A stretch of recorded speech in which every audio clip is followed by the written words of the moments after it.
Ang mga pananaw, opinyon at pahayag na inilalahad sa programang ito ay tanging sa mga host at panauhin lamang at hindi sumasalamin o kumakatawan sa opisyal na polisiya, posisyon o pagsang-ayon ng network, ng pamunuan nito o ng mga kaugnay nitong organisasyon.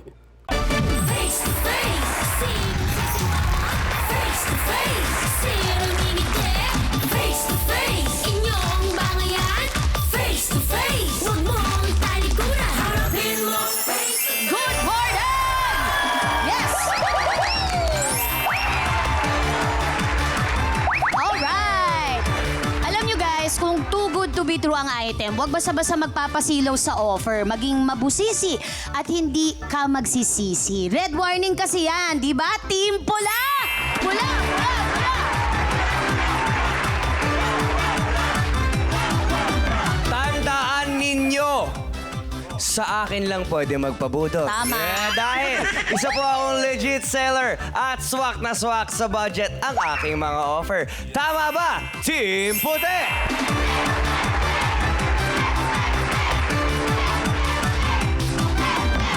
Ito ang programang hindi umuubra ang mga budulero at manloloko. Ito ang Face to Face Harapan!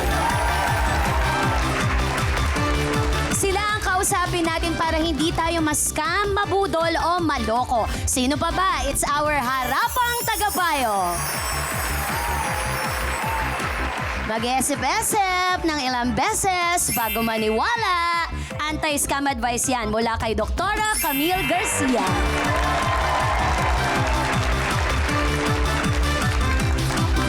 Huwag magpapadala sa peke. Siguraduhin ninyo authentic ang feelings. At ang kanyang washing machine na dumating na.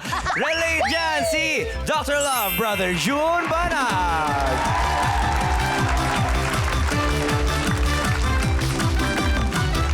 Sabi nga nila, think ka muna para makaiwas sa high-tech na pang-i-scam. Agree dyan si Attorney Lorna Capunan.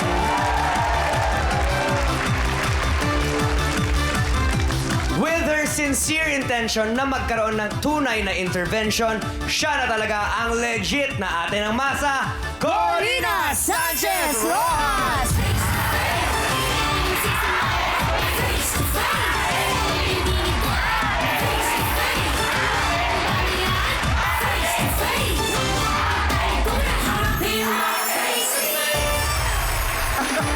Magandang umaga sa inyong lahat. Pagdating sa sayawan, sino kaya rito ang legit na bongga? Sino yung mga bongga dito? Para banda rito. Taas ang kamay ng mga bongga. Oh, di ba? Kunwari pa kayo. Oh, bantayan mo na, Ryan. Opo. Bantayan mo na kasi ngayon tayo magpapakabongga.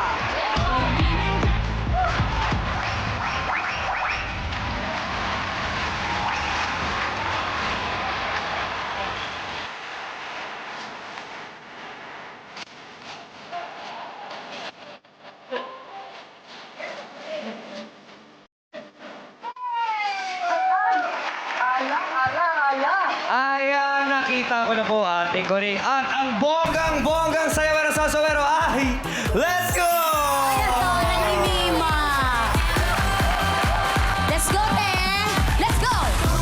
Ay, iba. Bongga ka dyan. Oh, let's go. Para mababali.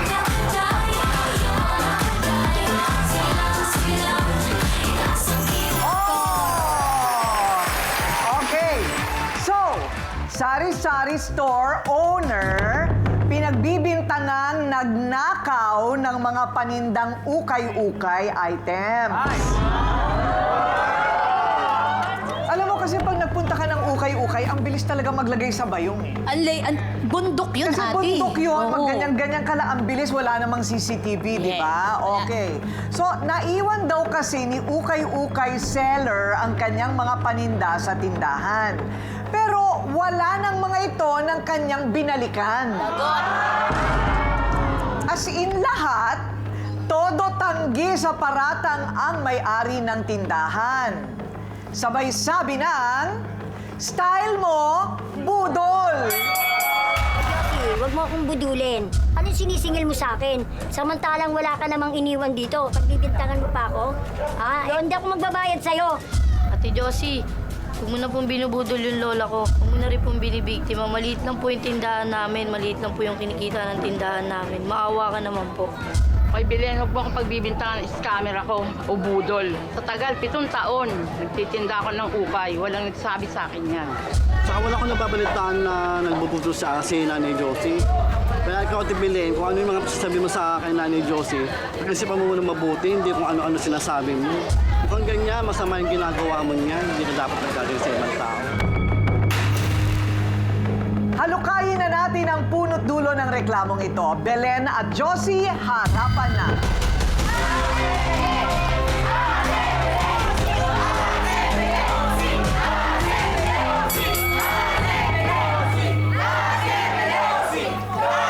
Okay, medyo nalilito ako. Sino yung isa supplier? Tama ba? Yung isa naman tindera. Sino po kayo doon, nanay? Tindera po ako. Ikaw yung tindera. Sa may tindahan po. Okay. Tapos, kanino yung ukay-ukay items sa kanya? Kay Josie po. Iniwan niya daw sa tindahan mo. O pagkatapos, pagbalik mo doon, wala naman doon. Wala naman po. Wala naman po akong nakita kasi na may dala-dala po siya. Gaano karami ba yung dala-dala na nawala? Eh, sabi po niya sa akin, ano daw po, 4 na t-shirt na branded po. Okay. Tapos, pinababayaran niya po sa akin ng 1,002. Oh. Okay. Pero wala naman siyang dala. Bo. Ano yun? Mag-iimbento siya. Nag-iimbento? Ganun ba yun?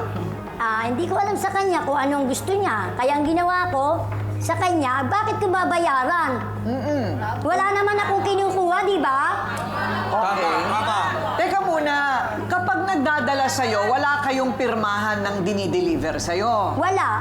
Kailangan talaga may nakabantay, may tatanggap, Opo. received by. Correct. Kailangan may Tama ganoon. O tama, hindi mo naman ginagawa. Kaya ayan na nakagawian, nawala tuloy. So ngayon, nagagalit ka sa kanya, tinatanggi niya. Na naglagay siya doon talaga, 1,200. So, ano sabi niya sa'yo? Ang ginawa po niya po, sinugod niya po ako. Ay! Oh. Sabi niya po, Natural, may nawawala eh. ang sabi niya po sa akin, magnanakaw daw po ako. At saka daw po, Agad? baka daw nakuha ko yung kanyang item. Ay tinanggi ko po, sabi ko, wala akong nakikitang item dyan sa pinaglagyan mo. Okay. Wala po, talaga. So, wala talaga. Opo. Okay, 1,200, mga branded. Opo. Ano to, mga second hand? Hindi ko po nakita Ay, eh. hindi mo nakita. Talagang hindi ko po nakita talaga. Good Wala answer. po siyang Okay. dala talaga. Okay. Paano mapapatunayan na may nagnakaw o may nag-iwan doon, Attorney Lorna? Talagang nawawala kasi maganda yung sagot nitong Belen, no? Kasi nung tinanong mo, Ate Kuring, ano yung iniwanan, pakidescribe. Sabi niya, hindi ko nakita. Pag dinescribe niya, ibig sabihin, siya yung nagsisinungaling. So, ang issue ngayon is credibility na lang. So, kaya nga, walang CCTV, wala ka rin kasamang nagbabantay. Ikaw lang talaga Ako lang po nakikita. talaga. Yung ganyan, yung mga sirkumstansya sa paligid ng pangyayari, kailangan bibigyan mo rin ng konsiderasyon. Kasi kung ngayon lang naman nangyari yan, bakit naman niya gagawin ngayon yun? Na mag-iimbento siyang nag-iwan doon. May balita po ba kayo na ginagawa niya po yan sa iba? Sabi-sabi po niya, may nagsasabi na talagang gawain niya na daw. Yan ang mahirap sa sabi-sabi. Dapat hindi tayo naniniwala sa sabi-sabi kung walang ebidensya.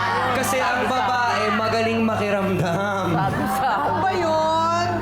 Ewan ko lang O eto, ngayon lang nangyari daw kay Belen, pero merong lalabas na nakaranas. Nako! Nang ganon din. Okay.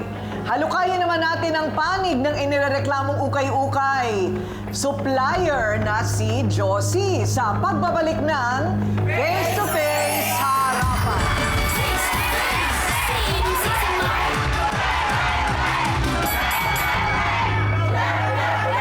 Okay, teka muna. Ito na. na si Aling Josie naman, ha? Pinaninindigan po ba ninyo talaga na si Belen ang kumuha ng mga paninda mo? Kasi ma'am, nung araw na yun, maulan. Oo. Pagod na ako. Sabi ko sa kanya, pagbili ng soft drinks. Binenta niya ako. Sabi ko, paupo lang sandali. Sino nagbenta ng soft drinks? Siya po, kasi nag-aayos siya ng paninda niya. Okay, oo. Naupo lang ako doon sa ng tindahan niya.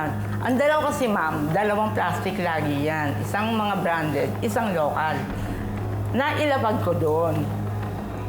Minom ako ng soft drink. Sabi ko, sige, eto na yung bayad. Alis na ako.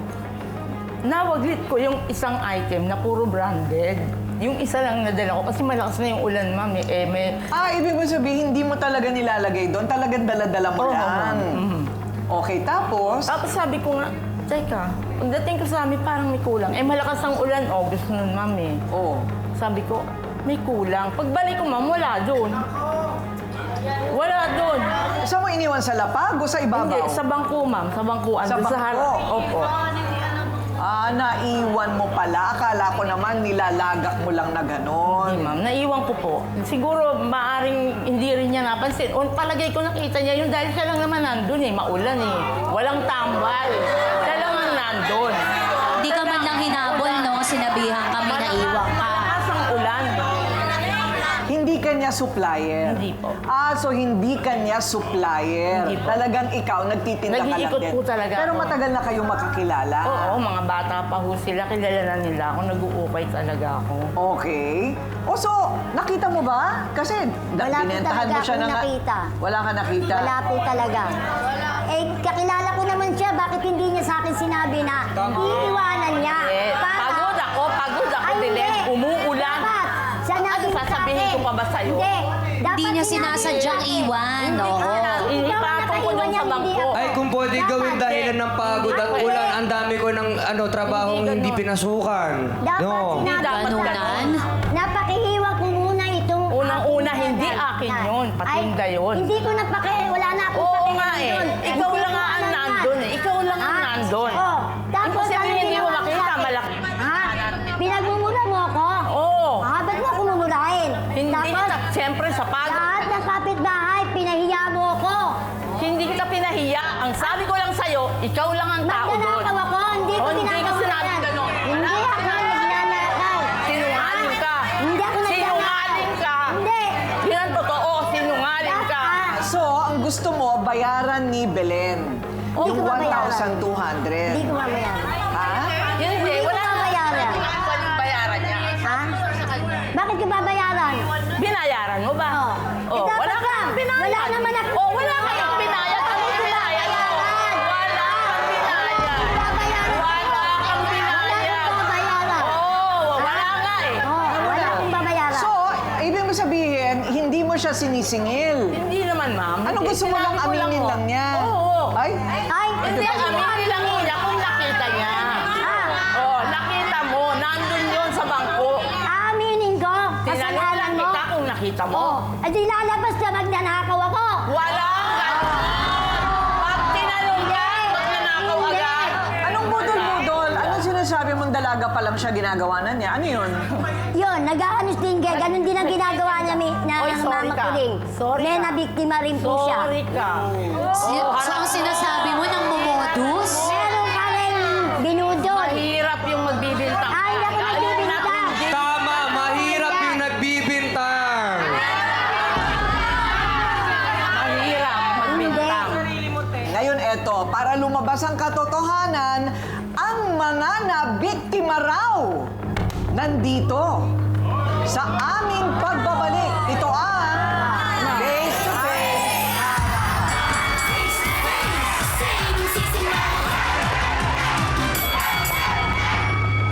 Not just one, but two ang mga kakampi ni Belen na mag-unboxing ng kanilang mga nalalaman. Naku, ano naman yung nalalaman nila? Iza at Myra, humarap na kayo. Taray ah. Okay, o ano naman ito? Samahan ng mga nabudol, ganun ba yun? Opo. O, sige nga. Ano ang kwento mo, Isa? Ako naman po, bumili po siya sa tindahan ko. Tapos po, meron daw siyang item na sandals original. Nagkakalaga ng 800. Galit na galit po siya sa akin. Kasi? Pilit niya pong inaano sa akin na may naiwan siya dun sa tindahan ko. Eh, kabubukas ko lang po, kagigising ko lang. Ayokong ma-stress. Sabi niya, bayaran ko daw ng 800. Ay! Wow! Wow! Diba po? Eh, Wow! di naman po ako sanay sa ganyan. Hindi ko na po siya pinabalangay, inintindi ko na lang. Kaya ang ginawa ko po, kabubukas ko lang ng tindahan, ayoko ng stress, binayaran ko po siya ng 800. Eh, bakit mo binayaran? Kasi po ayoko mga stress, ma'am eh. Kaya nga. Galit na galit siya sa akin, na nagmumura siya sa akin, nang aga-aga na nagdedegosyo ako, tapos sasabihin niya, bayaran ko daw ng 800, kaya ang ginawa ko po, binayaran ko siya ng 800. Wow! Nasa iyo ang problema. Okay, Myra, ano naman ang kwento mo? Ako naman po, duman po siya kay Belen, bumili ng soft drinks. Ngayon, bigla siya bumabalik, minumura niya si Belen. Ay! Eh, wala naman po siyang, sabi niya may naiwan daw, wala naman po siyang dala-dala. Teka muna, Wala ka pa kasi doon. so ikaw, testigo? Opo. Na dumating siya, tapos... Bumili siyang soft drink Oh, sa tapos? tindahan ni Belen. Tapos pag alis niya, bumabalik siya, minumura niya si Belen. Na may naiwan daw siya na paninda. Kailangan Na nakita ko, wala naman ho siyang dala-dala. Teka, Ate Maria, nakita mo walang dala pauwi sa kanila galing tindahan o papunta pa lang ng Papunta tindahan? ho at saka paalis, wala ho siyang dala. Naku, Nasa ka ba nakaposisyon nun? Nasa may harap po ng tindahan ni Belen, sa may pintuan. Paano mo alam? Minamanmanan mo siyang ganyan na wala siyang dala? Dati po siyang CCTV. Hindi po. Ang pangalan pala ni Myra ay CCTV. Kasi po, Live na CCTV. umuulan. Sana bibili ho ako kay Belen.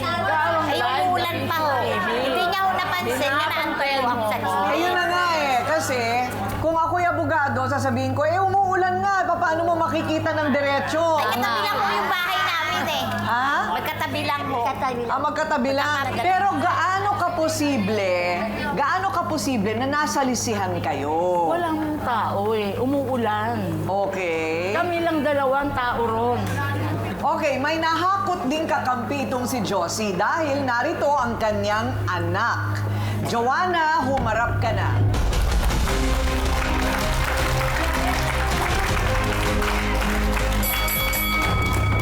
O Joanna, ano naman ang nalalaman mo?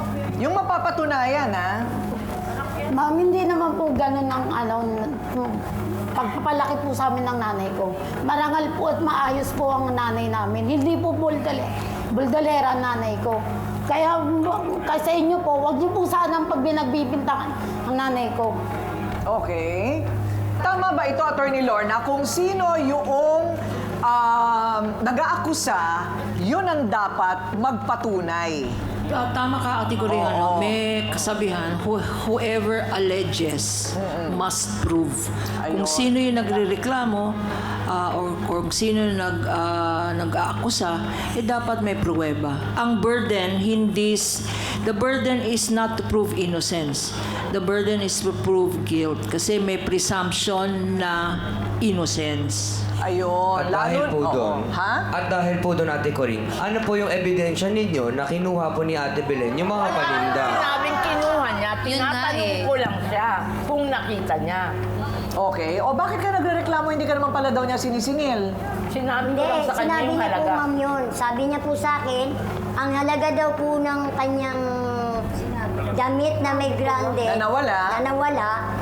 eh 1,002. Eh di ibig sabihin niya, pinababayaran sa akin. Tapos, ang ginawa po niya, pinagmumura niya po ako, pinahiya niya ako sa may amin. Doon sa may... Hindi ako nagmumura. Ate Belen, magkaiba ata ang sinasabi kung magkano kaysa sa inaakusahang kang kinuha mo yung ganung malaking halaga. Kung Magkaiba sinasabi sila. na kung magkano, bakit kailangan murahin? Baka nagkainitan na sila. Alam mo naman ang emosyon ng tao. Lalo na may pera involved, di ba? Tinawag ka bang magnanakaw? Opo. Wala akong sinasabi. Sinabi mo lang Ay, di daw totoo. Sinabi mo lang magnanakaw. Sinabi niya po Sabi ko, magnanakaw. Magnanakaw ng atensyon akusasyon. Di pa siya tapos. Sabi niya po, magnanakaw daw ako. Naku. Pinagmumura po niya ako. Sabi ko, ba't mo naman ako minumura? Okay, sa aming pagbabalik, alamin po natin kung sadya ba talagang makakalimutin si Josie o meron siyang modus kung tawagin. Ayun. Pag-uusapan natin yan sa pagbabalik ng Face to Face Harapan.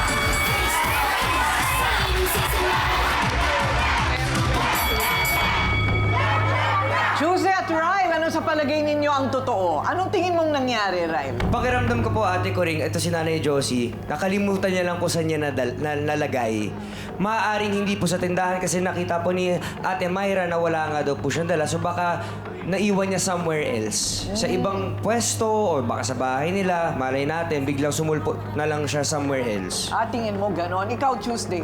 Ako po, ang bigat ng akusasyon sa bawat isa. Isa, sinabihang magnanakaw, isa, sinabihang scammer. Pero tingin ko kung mangi-scam talaga to si Ate Josie, hindi sa lugar niyo kasi doon din siya nakatire. Bakit naman niya gagawin yun kayong mga kapitbahay niya, araw-araw niya kayong nakikita, dinasira na siya. So, malipis na pag hindi pagkakaintindihan to na sana pinag-usapan na lang. At kung maganda, 5 kayo, nagtulong-tulong na lang kayong hanapin. Nandun lang yon. Nandun lang yon. Anyway, sige, anong masasabi ng mga Team Puti? Ako na unang sa lahat, nanggaling na sa kanya na busy si Belen. Belen. Kaya, kasalanan niya yon. Kasi hindi naman niya alam galing sa kanya na galing sa kanya na busy to. Okay. Kaya hindi niya alam talaga na may iniwan siya. At siya yung nakaiwan. Oo. Okay, Hindi ka okay. pwedeng mag-ukusa by words lang. Kailangan may hawak kayong ebidensya. Kailangan may hawak kayong ebidensya. Mag-akusa. Okay, Team Pula. Ano po, sa akin lang, kahit gaano pa ka-busy, doon naman po yun iniwan sa tapat ng tindahan niya. So, imposible po na hindi niyo makikita. Imposible hindi niyo po makikita kasi nasa tapat lang po ng tindahan niyo, iniwan sa ibabaw ng bangkuan. Tama. Attorney Lorna, ano ang pwede nilang ikaso sa isa't isa? Ang pwedeng hindi ikaso sa isa't isa, yung pagnanakaw. Because walang physical evidence. Pero, merong pwedeng kasuhan si Belen kay Josie. At mas mabigat to kasi, reputasyon to tinawag daw siya na magnanakaw, sinungaling, at hindi lang siya ang nakarinig, pati yung mga kasama, narinig kasi mainit ang ulo nitong. So yun ang pwedeng kasuhan. Ang pwede namang kasuhan kay Belen, yung sinasabi niya na na ganun din yung pwedeng ikaso kasi yung sinasabi niya na ikaw nag-aakusa ka, parang sinasabi niya na sinungaling din. So, pareho sila. Pero kung akong judge, pauwiin ko sila. Sinasayang nyo ang panahon ng korte. Ni wala kayong ebidensya. Just a few reminder lang, Yung unang pinakamabigat, yung tinatawag na direct evidence, eyewitness. Ito, kanya mabigat ang testimony ni Myra. Nakita niya na dumating, walang karga. Okay? Ang hindi pwedeng gamitin to, yung tinatawag na pattern of conduct. Sinabi mo, nagkwento ka na naiwanan mo yung tsinelas, kanya meron ka ng pattern of conduct, hindi pwedeng gamitin yon. Lalong-lalo na merong isang anak na hindi naman, syempre yung anak, hindi rin credible kasi mag-anak siya. So, ganun ang klaseng ebidensya. Okay, Dr. Love, hanggang saan pwede magtimpi at magpasensya kapag ikaw ay inaakusahan ng hindi tama, na walang katibayan? Tanong ko lang, Josie, ilang taon ka na po? 64 po. 64? Okay. So, I'm 10 years older than you. Sasabihin ko lang to, ha? Ang totoo, hindi mo naman inaakusahan na nagnakaw si baka nagkariringgan lang, sabi, baka ang tinanong mo, baka nanakaw, baka ang dinig niya. Okay. So, walang problema sa inyo. Hindi lang kayo nagkaintindihan. Pero magkukwento lang ako. May atraso ko dun sa isang apo ko. Kasi meron akong paboritong glue gun na binili ko na mahal. ingat na ingat ako dahil hinihiram din niya yun. Para maiwasan na mawala dahil malilimutin na ako, Josie M74. Itinago ko yung glue gun. Nung kailangan ko na hindi ko matandaan kung saan nandun. Hinanap ko ang buong bahay, hindi ko makita. Pinagbintangan ko yung aking apo.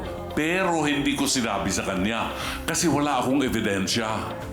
So it took about 6 months. Naglilinis ako sa isang cabinet, nakita ko yung glue gun ko doon. It was my fault. So hindi tayo pwedeng mag-akusa ng walang ebidensya. The gospel for today from St. Luke says, huwag mong gawin sa kapwa ang ayaw mong gawin sa'yo. Ate Coring?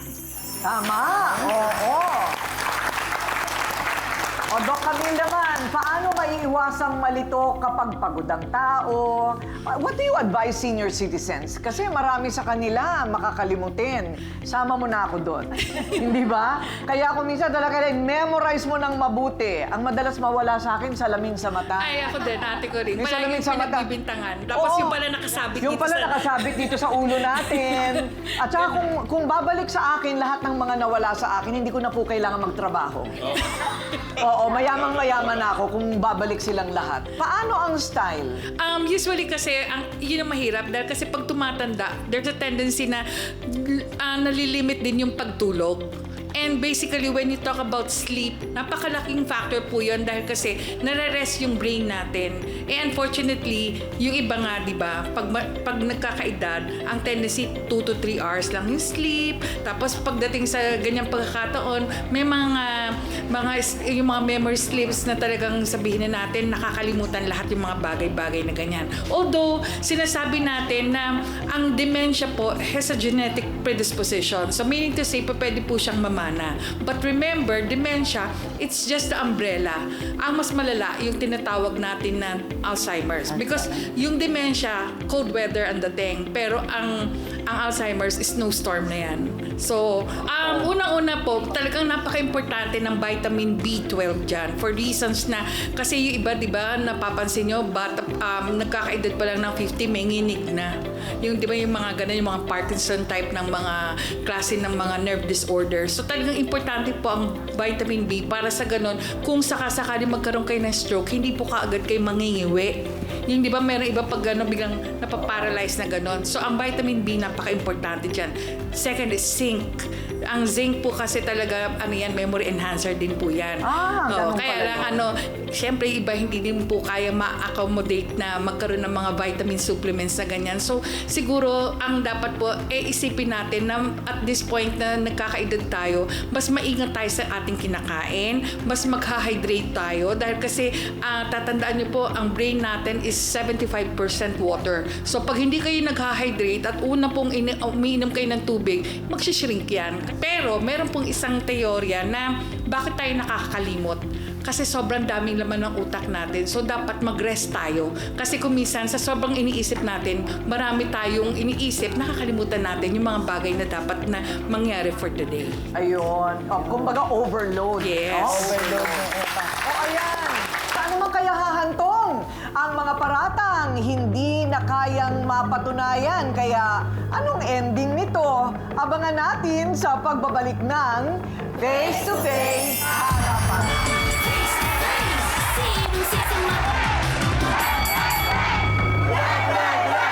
Alam nyo, wala tayong kaso. Diba? Wala tayong kaso. Talagang mga paghihinala, mga nakakalimutan. O ngayon, para nakangiti na lang kayo, balik ko sa'yo 800 mo, ha? Babalik ko sa'yo. Gawin ko pang 1,000 na. Pagkatapos, yung nawawala mong 1, 2, balik ko na rin sa'yo. Dahil, pero kapag nakalimutan mo, yung sa lawal mo, wala na akong nagagawa. Dapat po ate ko rin bigyan natin ng memory card. Mahirap yon kapag nawala ka na sa sarili mo. Yun ang mahirap. Okay, kailangan mong tulungan ang sarili mo para hindi ka nagiging makakalimutin. Pero mo, pwede ka palang may maging kaaway, kapag meron kang nakalimutan. Mahirap kasi kung hindi mo mapapatunayan. Oo. So, gawin ko ng 1,500 para meron kang pambili na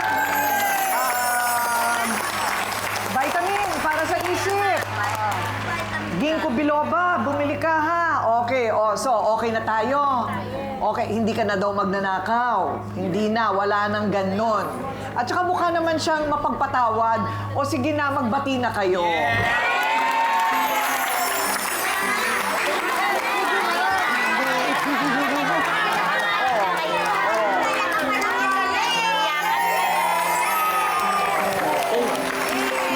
Bait naman ako. Okay na. Ikaw din, kasi binayaran na kita. O, ayan na. Sige na. O, ayan. Merry Christmas! Dahil nagbati-bati kayo, lahat kayo may sako ng bigas. Pamaskulubong! Ayan. Merry Christmas po! Oo, ayan. Ayun, okay. Ang dami-daming bigas. Bigas is life. Tama? Aminin po natin, ha? Aminin natin, marami sa atin, nakakaligtaan natin kung saan natin nalalagay o naiiwan ang mga bagay-bagay. Sana'y kung mga murang presyo ng mga bagay, masakit kapag mamahalin. O kaya may sentimental value ito. Halimbawa, yung ipinamana ng nanay o tatay. Naku, wala tayo kasi ngayong kung hindi nakakalimutan ang mga bagay na bitbit. Wala tayo ngayon dito kung dahil lang dyan.